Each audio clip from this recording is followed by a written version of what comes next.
Financial Intelligence Centre Amendment Bill is one of the most important legislative weapons in the fight against corruption in South Africa.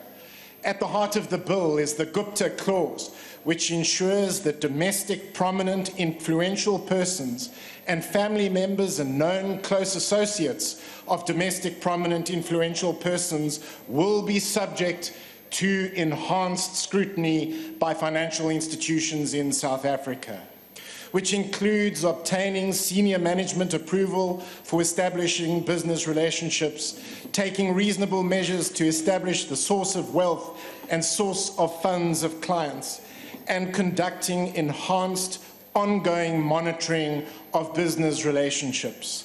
And that is why Jimmy Maynier and his merry band of banker bashers emerged from under a rock to so strongly oppose the Financial Intelligence Centre Amendment Bill. Whatever the case, we now all know that President Jacob Zuma refused to use his presidential quill to sign the Financial Intelligence Centre Amendment Bill, and instead used Section 79(1) of the Constitution to refer it back to Parliament.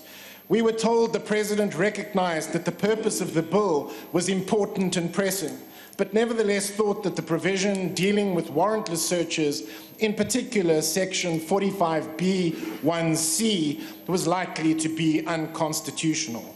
We took advice from senior counsel who advised that President Jacob Zuma was wrong.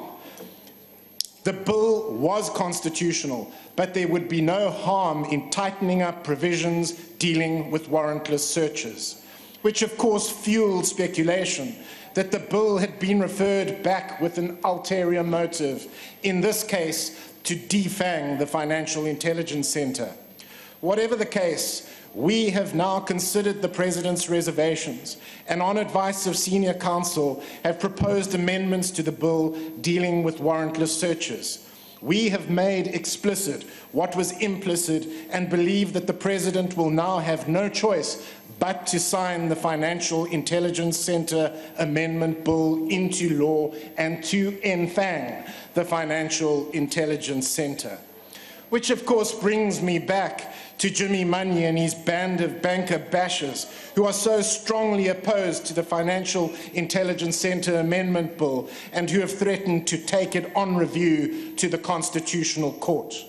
If anybody has any reservations that we are taking the right direction, consider that the person who led the charge against this bill was none other than Dr. Denisa Beloy, who was reportedly fired as a director of the ABSA Group and who was reportedly involved in one of the biggest and most cruel rip-offs of the poor in this country, namely the scandal involving Fidentia Asset Management and the Living Hands Trust. It was she who opposed this bill. We need to see Jimmy Maynier and his band of banker bashers for what they really are. Arsonists dressed as firefighters, lighting fires rather than fighting fires in South Africa. Whatever the case, we still have a long way to go, because even if we have the legislative weapons in place, we do not have the institutional weapons in place to fight corruption in South Africa. The Financial Intelligence Centre is a small institution comprising of about 213 employees and forced to operate on a small budget of about 289 million, and compelled to rely on other institutions such as the Hawks and the National Prosecuting Authority to bring cases to court in South Africa.